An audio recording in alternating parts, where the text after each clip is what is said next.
तो हिंसा करने वालों के खिलाफ पोस्टर मॉडल है और कब्जा करने वालों के खिलाफ बुलडोजर मॉडल।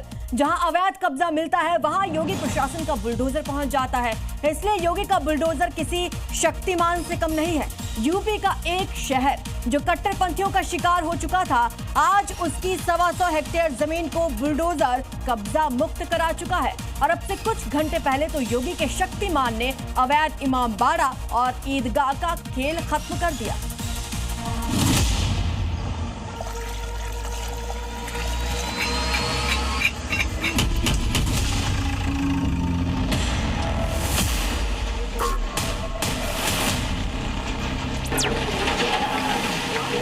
इमामबाड़ा यहाँ मिट्टी में मिला दिया गया।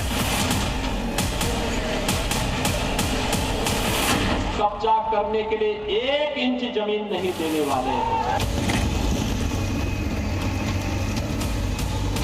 उत्तर प्रदेश के अंदर जिस भी सरकारी भूमि पर किसी भूमाफिया ने कब्जा किया है उसको तत्काल छोड़ दें।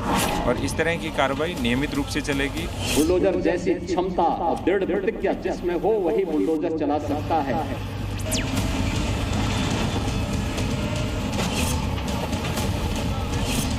योगी का शक्तिमान न थकता है न रुकता है, बस एक आदेश आते ही अपने काम पर लौट जाता है।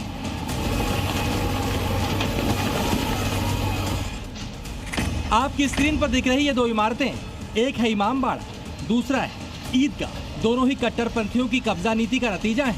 दोनों को ही अवैध तरीके से खड़ा किया गया था, लेकिन योगी के बुलडोजर ने बता दिया कि उनके शासन में अतिक्रमण की कोई गुंजाइश नहीं है।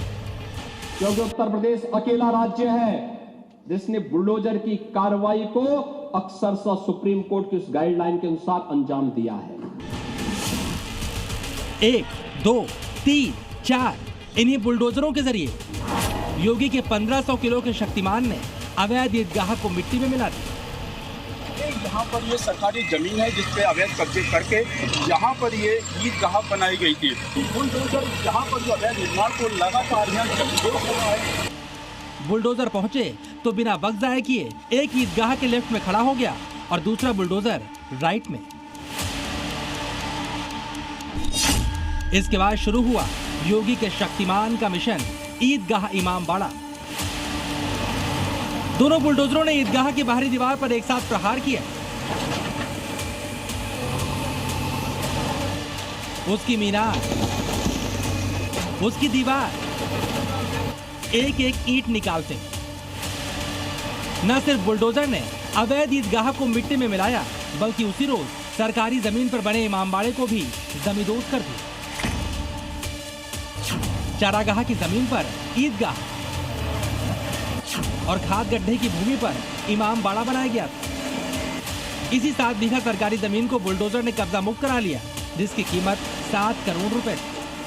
आज की ये जमीन है जो करीबन 1 हेक्टेयर के आसपास की जमीन है मेडिकल कॉलेज के पास की, इसको मुक्त करवाने का कार्य किया जा रहा है। प्रातःकाल से ये कार्य चल रहा था। इसमें एक कंपनी RRF, 2 प्लाटून PSC और 5 थानों की फोर्स की मौजूदगी में यह डिमोलिशन की कार्रवाई करवाई जा रही है। संभल के डीएम राजेंद्र पिंसिया का दावा है कि योगी प्रशासन अब तक संभल में 125 हेक्टेयर से ज्यादा जमीन खाली करा चुका है, जिनमें तीर्थों की 20 हेक्टेयर जमीन पर कब्जा भी शामिल है। योगी का शक्तिमान अभी रुकने वाला नहीं है। योगी प्रशासन का फोकस टाइम बाउंड एक्शन पर है। 18 जनवरी को ये केस दर्ज हुआ था। उसके बाद सुनवाई पूरी हो गई।